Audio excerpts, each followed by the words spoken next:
अस्सलाम वालेकुम। आज की वीडियो में हम करेंगे एक्सरसाइज 1A क्वेश्चन नंबर 3। ये mathematics book 2D2 7th edition जो न्यू एडिशन आया उसकी एक्सरसाइज है ये। और इसका क्वेश्चन नंबर 3 हम करेंगे। और इससे जो पिछले क्वेश्चंस हैं वो मैं अपनी पिछली वीडियोस में कर चुकी हूँ, आप वहाँ से देख लीजिएगा। और अगर अभी तक आपने मेरा चैनल सब्सक्राइब नहीं किया तो उसको सब्सक्राइब कर दीजिए और बेल आइकन को लाजमी प्रेस कीजिएगा ताकि आपको न्यू आने वाली वीडियोस के बारे में पता चल सके। तो स्टार्ट करते हैं। हमारे पास क्वेश्चन है जी कि if x is directly proportional to y, x अगर हमारे पास डायरेक्टली प्रोपोर्शनल है y के, and x is equals to 4.5 है और y हमारे पास क्या है 3 है। ठीक है, सबसे पहली क्या बात है कि x क्या हमारे पास डायरेक्टली प्रोपोर्शनल है y के, और हमारे पास x की वैल्यू भी गिवन है 4.5 और y की वैल्यू भी हमारे पास गिवन है जो कि क्या है 3 है। ठीक है, और फिर क्या हमारे पास एक इक्वेशन है जो कनेक्ट कर रही है, हमने फाइंड आउट करनी है। ठीक है, एक इक्वेशन है जो कि कनेक्ट कर रही है x को y के साथ। फर्स्ट ये हमने फाइंड आउट करना है। सेकंड हमने ये फाइंड आउट करना है कि the value of x when y is equal to 6। अगर हमारे पास y की वैल्यू गिवन है तो उसको यूज करके हमने x की वैल्यू को फाइंड आउट करना है। थर्ड हमारे पास है कि अगर हमारे पास x की वैल्यू गिवन है तो उससे हमने y की वैल्यू को फाइंड आउट करना है। ठीक है, तो सोल्यूशन स्टार्ट करते हैं। सोल्यूशन लिख लेते हैं यहाँ पे। ठीक है, अब इसको क्या करेंगे हम, हमारे पास क्या है कि x जो है वो क्या हमारे पास डायरेक्टली प्रोपोर्शनल है y के। ठीक है, ये हमारे पास गिवन है।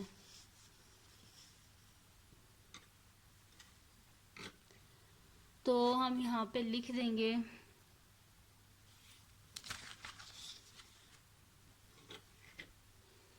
कि since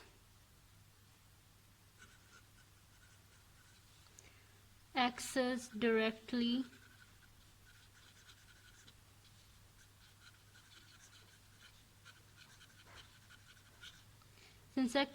proportional to y, x क्या हमारे पास डायरेक्टली प्रोपोर्शनल है y के, तो हमारे पास क्या हो जाएगा, हम किस तरह लिखेंगे x is directly proportional to y। ये हमारे पास कि x क्या डायरेक्टली प्रोपोर्शनल है y के।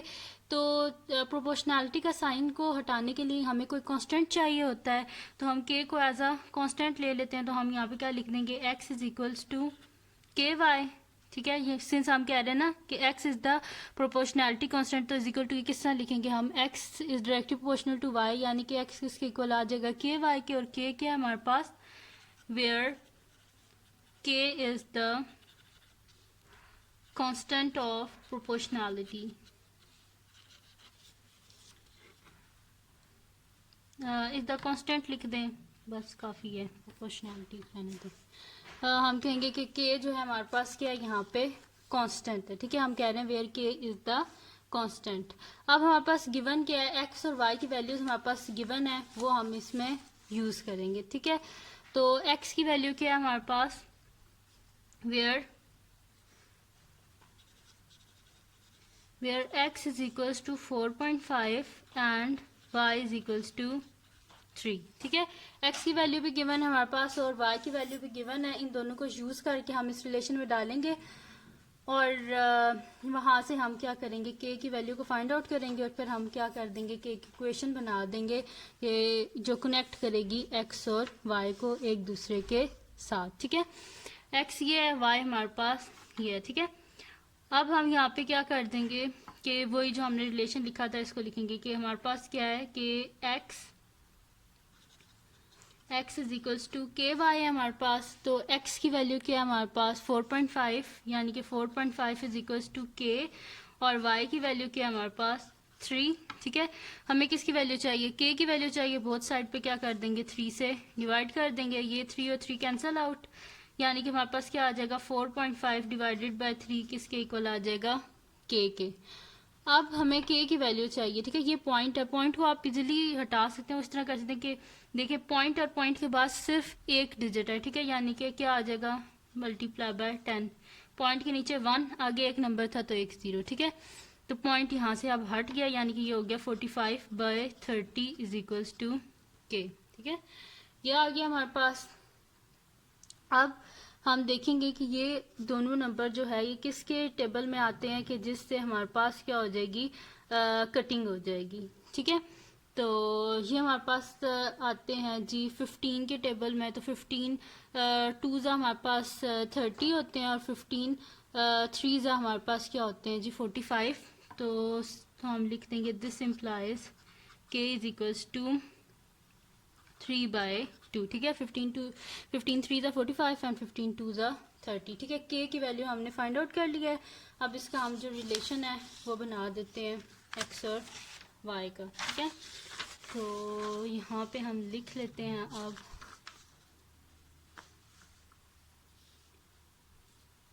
कि x क्या था हमारे पास, x इज इक्वल्स टू के वाई, ये था हमारे पास। तो k की वैल्यू क्या है 3/2, तो x is equals to 3/2 y। ठीक है, या तो इसको इसी तरह रहने दें या फिर क्या कर लें, डिवाइड कर लें। जब इसको डिवाइड करेंगे तो आंसर क्या आ जाएगा 1.5, यानी कि x इज इक्वल्स टू क्या आ जाएगा हमारे पास 1.5 y। ठीक है, तो ये हमारे पास फर्स्ट जो था ना पार्ट उसका सोल्यूशन आ गया, यानी कि x is equals to 1.5 y।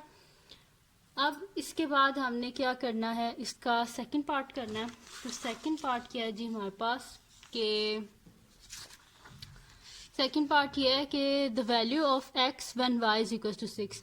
x की हमने वैल्यू फाइंड करनी है जबकि हमारे पास y जो है वो गिवन है कि वो 6 है। ठीक है, तो सेकंड पार्ट लिख लेते हैं।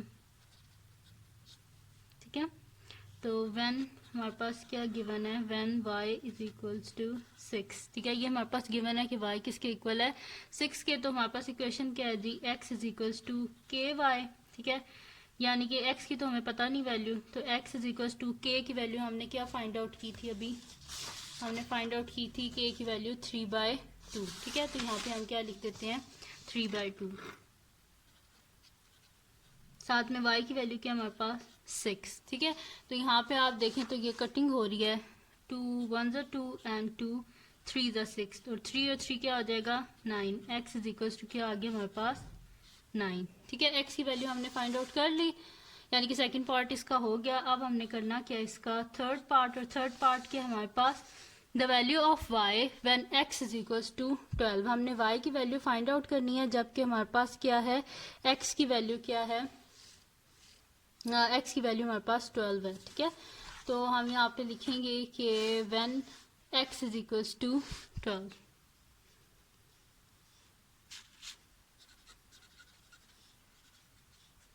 जब x हमारे पास 12 है तो x इज इक्वल्स टू क्या हमारे पास के वाई, यानी कि 12 इज इक्वल्स टू 3/2 y।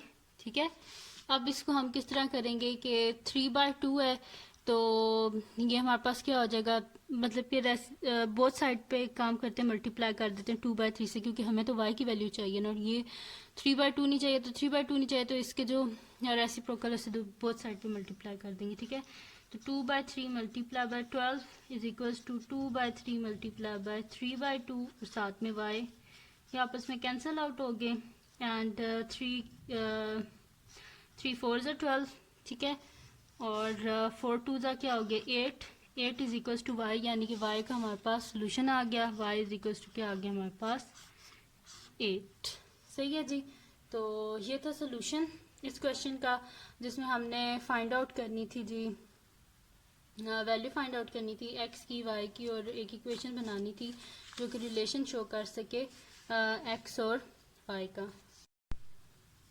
अच्छा, हमारे पास नेक्स्ट क्वेश्चन नंबर 5 है। इसमें क्या है कि द कॉस्ट ऑफ फाइंड करनी है हमने, the cost of 10 kg of tea leaves when 3 kg of tea leaves cost 18 है। कि अगर 10 kg ऑफ टी लीव्स जो हैं वो हमने फाइंड आउट करने हैं। ठीक है, जबकि 3 kg ऑफ टी लीव्स की कॉस्ट क्या हमारे पास $18 है। इसी तरह बी पार्ट है हमारे पास कि अगर हमारे पास 20 kg ऑफ शुगर की कॉस्ट $C है तो 1 kg ऑफ शुगर की कॉस्ट कितनी होगी। ठीक है, ये हमने फाइंड आउट करना है। तो इसका हम क्या करते हैं, सोल्यूशन स्टार्ट करते हैं।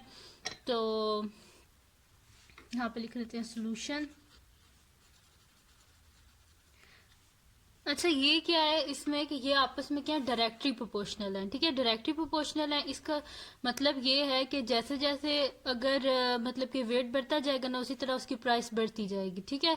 तो हम लिखेंगे कि इसमें हमारे पास क्या है कि मास ऑफ टी लीव्स हम लिख देंगे क्या हमारे पास डायरेक्टली प्रोपोर्शनल है कॉस्ट ऑफ टी लीव्स, ठीक है। तो हम यहाँ पे लिख देते हैं कि मास of tea leaves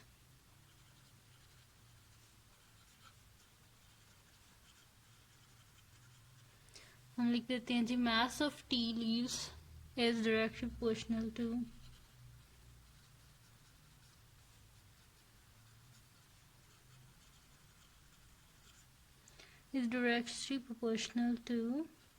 cost of tea leaves, ठीक है। हम लिख रहे हैं कि मास ऑफ टी लीव्स जो है वो हमारे पास क्या है डायरेक्टली प्रोपोर्शनल है कॉस्ट ऑफ टी लीव्स के, ठीक है। तो अगर यहाँ पे हमारे पास क्या गिवन है कि 3 kg ऑफ टी लीव्स की कॉस्ट क्या है, हमारे पास $18 है, तो वही चीज हम यहाँ पे लिख देंगे कि 3 kg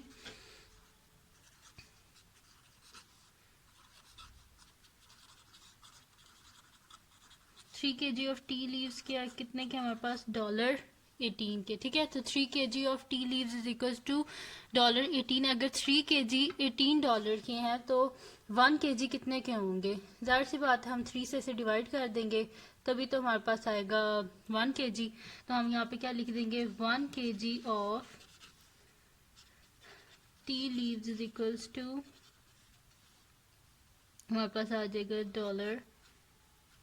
$18/3, ठीक है। 18 को 3 से जब हम डिवाइड करेंगे तभी तो हमारे पास आएगा 1 kg टी लीव्स की कॉस्ट, ठीक है।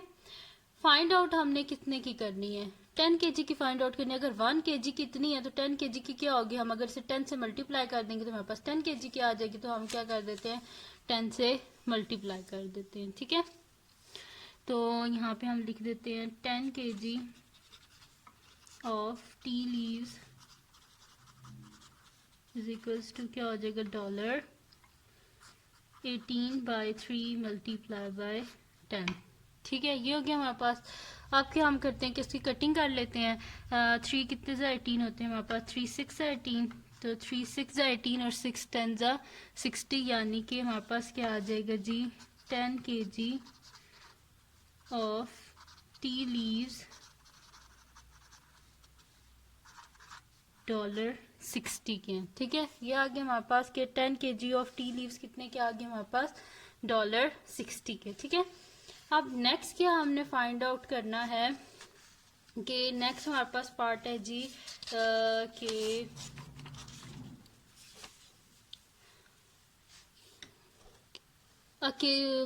A kg ऑफ शुगर जो है हमने फाइंड आउट करनी है, जबकि B kg ऑफ शुगर की कॉस्ट क्या है हमारे पास $C है, ठीक है। A kg ऑफ शुगर की कॉस्ट फाइंड आउट करनी है, जबकि B kg ऑफ शुगर की कॉस्ट क्या है $C है, ठीक है। तो हम यहाँ पे लिख देंगे कि ये दोनों आपस में क्या डायरेक्टली प्रोपोर्शनल है कि जैसे जैसे मास इंक्रीज होगा इसी तरह कॉस्ट इंक्रीज होगी, ठीक है। तो सेकेंड पार्ट लिख लेते हैं कि B हमारे पास है, तो इसमें हम लिख लेते हैं कि the mass of sugar is directly proportional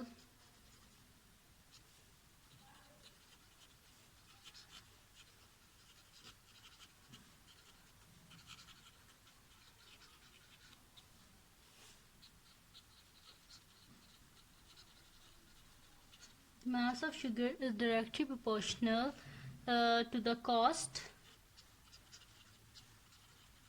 ठीक है। हम कह रहे हैं कि मास ऑफ शुगर के हमारे पास डायरेक्टली प्रोपोर्शनल है कॉस्ट के, तो यानी कि अगर हमारे पास B kg ऑफ शुगर की कॉस्ट क्या यहाँ पे गिवन है ना कि B kg of sugar cost क्या है हमारे पास $C है, तो हम यहाँ पे लिख देते हैं कि B kg of sugar cost is equals to क्या है हमारे पास $C है, ठीक है। अगर B kg ऑफ शुगर की कॉस्ट हमारे पास $C है तो 1 kg ऑफ शुगर की कॉस्ट क्या हो जाएगी हमारे पास, क्योंकि अगर 1 kg हमारे पास यहाँ पे होगा तभी हम इससे मल्टीप्लाई करके A से तो हम फाइंड आउट कर सकते हैं, ठीक है। तो हम क्या कर देंगे 1 kg ऑफ शुगर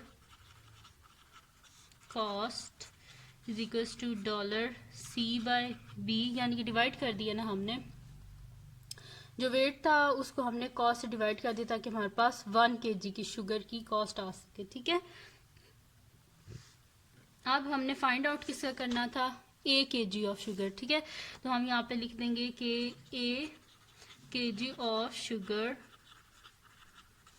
कॉस्ट क्या आ जाएगी हमारे पास, डॉलर